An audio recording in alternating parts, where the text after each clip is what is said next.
Welcome to King of Hearts, Queen of Sorrows, episode 32, where I'll be talking about Mobile Fighter G Gundam episode 32. I'm going to be doing a review, analysis, all sorts of stuff, just sharing my thoughts on it.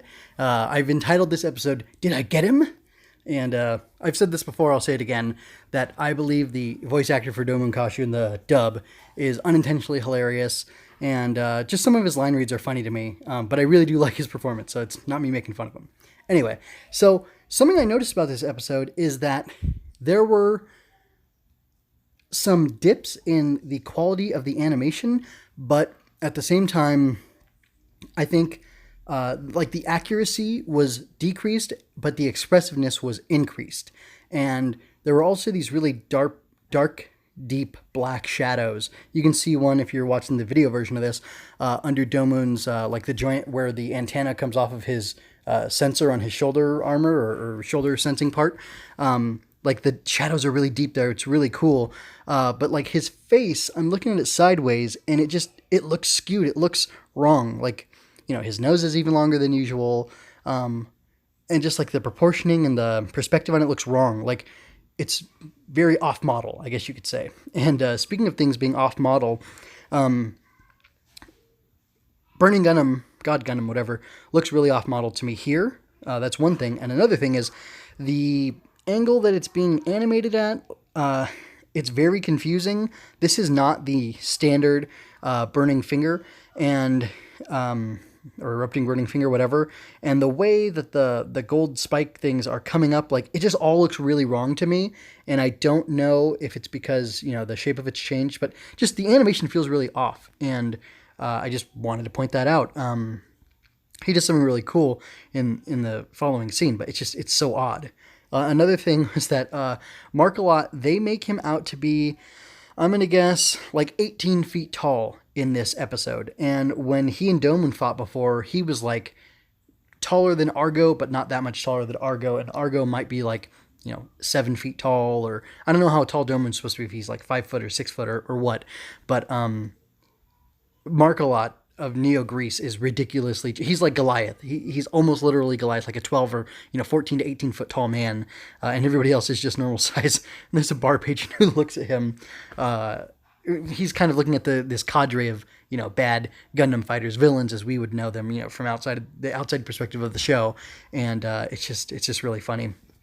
Another thing is there's like a lot of medium, and I don't know if you call them far or distant shots, where they'll show Domon, Rain, and even Allenby, and they just look really off. And I don't know, like I'm not going to gripe about it because this was, from 94. It's years ago, over 2 decades ago.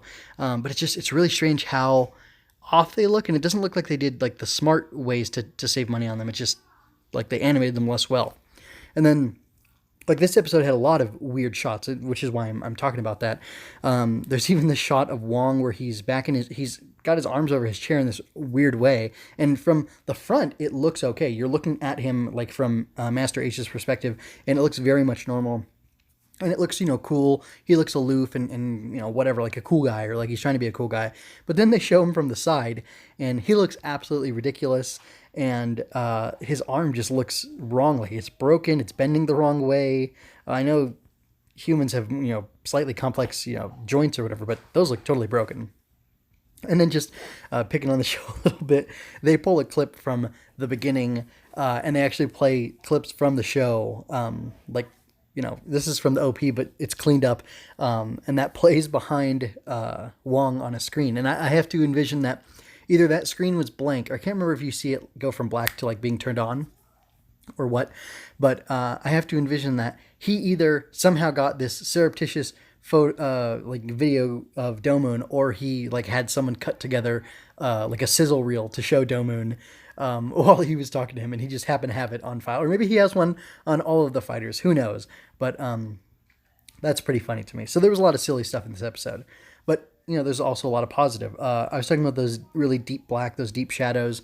I had heard, I should look into this, that Batman the Animated Series was the first animated series, at least in the West, to have like these really true deep blacks.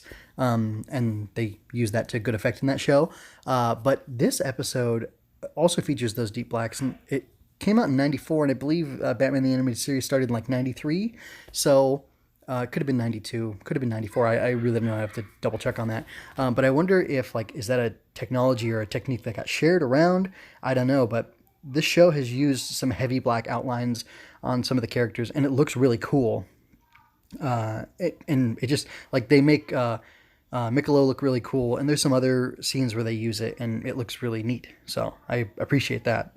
Another good thing, the show, even when I think like the quality of the animation, the renderings is not as great as it usually is, because it usually is pretty darn good. The composition of the shots is pretty much always really good. Like, I can't think of any shot compositions that I can really complain about, but there's this great one where from the Ghana Highlands, there's being shipped in a chunk. It's this weird cube that has the Dark Gundam in it, or the remains of the Dark Gundam in it, and Domon and Rain are watching it from the ship. I can't remember the old man's ship, but from, Grandpa's ship, and I think that's a really cool shot. Again, one of the things that the show does, it has such good cinematography. It's really high quality stuff, and I like it. I've changed the format around a little bit, so I don't go into super great detail about everything. But I wanted to show off Neo Kenya's Gundam Zebra, or Zebra Gundam, whatever they call it in the dub, because it looks really cool. And I'm looking at an image right now of it, and I didn't notice this before, but I think it's supposed to look like from his right shoulder to his left, like his right shoulder is like the rump of the zebra, and his left shoulder has like the head of the zebra with like zebra ears coming off of it or whatever. But it's cool because he's got this shield that he uses in a spear, and the spear elongates, and he uses it to pole vault. And just, if you've seen the episode, it's really cool, and it's kind of too bad we didn't get to see more out of him, but very cool appearance from that Gundam and Gundam Fighter. So again, going to cool stuff, Michelo has a really good Gundam. Gundam Neros looks really cool. I'm thinking, since he's Italian and Nero was the Roman emperor or whatever, that it's probably named after that. And I could see the head kind of being reminiscent of a Roman soldier's helmet. But I don't really get what the rest of it is, except it's like aggressive and kind of vicious. I didn't notice this before, but he has really cool like exhaust port vent things on the front of him, both like on the chest and like the abdomen. If you envision the chest on either side and the abdomen in the center, pretty cool stuff. So some great shots. And then the image that I used for the cover was kind of a joke, because Domon asks, "Did I get him?" And I don't remember if this is the final hit to him or if this is the hit before. This is probably before Michelo's Gundam transforms into whatever the Phoenix one is called. I don't know. Did they use the Chinese name because it's Master Asia and his crew? And I think those 4 Gundams are based on the 4 Kings of Heaven or whatever, are based off the mythology of the Phoenix, Turtle, Tiger, and Byakko, and the Dragon. Anyway, I don't remember, but this is really funny because he's saying, "Did I get him?" And he's stabbing him through the eyes with those things, which, yeah, that's pretty cool. But it's a weird burning finger. I don't know why he did it that way. And I just think it's a lot of fun that they're bringing back Michelo to kind of ramp up the tension and put everything a little bit off kilter, because he was Domon's first opponent, and really, like, the show is setting up for its winding down. And let me see. Oh, yeah. The villainous plot is really coming to the fore here. We're starting to see the seeds be planted. There was already something. Oh, actually, there was some foreshadowing with Allenby in this episode too that I actually just remembered. And I thought it was a really weird line from Wong, but anyway, it ended up just kind of flying under the radar. But it's cool watching it through the second time in such a short amount of time that you really get to see it.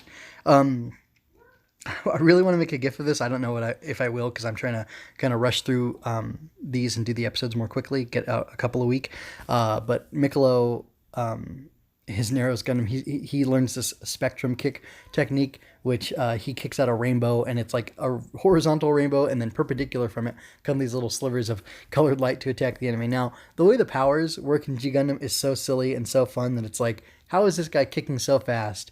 That first of all, he has a silver kick which projects, and then and that's just the man. That's not even his Gundam. And then he's got this spectrum kick, which is a whole rainbow kick, and these rainbow shootout. Like, how dumb and preposterous is all this? But it's so fun. So Yeah, I really like this episode. I have a couple of questions for you if you want to answer them, leave them in comments or whatever. When did Domon and Carlos fight? I do not remember them fighting at all. I remember Mermaid Gundam and Toro or Matador Gundam fighting, but not Domon and Matador. So maybe that happened off camera or something in between episodes. Who knows? And then how do you like Michelo's Phoenix Gundam? I don't really know what it's called, but I think the design of it's pretty cool. But I'd like to hear other people's perspective on it, like it being a transformer, it being that Phoenix thing, or maybe Crane, whatever. But you don't get to see too much of it in this episode. So anyway, if you've got some feedback for me on that, I'd really appreciate that. Anyway, overall, this was a really fun episode. It raised the stakes. It introduced new threats and new dangers, and I think it's pushing the show in a very interesting direction. So anyway, I'm going to go ahead and wrap it up. So you can find more of my work at mjmunoz.com. If you comment, like, and share, that's really going to help me grow the channel. And I really want to grow the channel and keep this going. And I have all these other projects that I'm doing. And if you're liking any of that, I would really appreciate you engaging, because engagement's the key. That's what's going to help me grow and get more subscribers. I've got like 25 right now. I want to get to 50, then 100, then who knows how many. And you can help me do that. And I would really appreciate that. Anyway, that's all I have to say for now. Remember, folks, go out there and grasp happiness.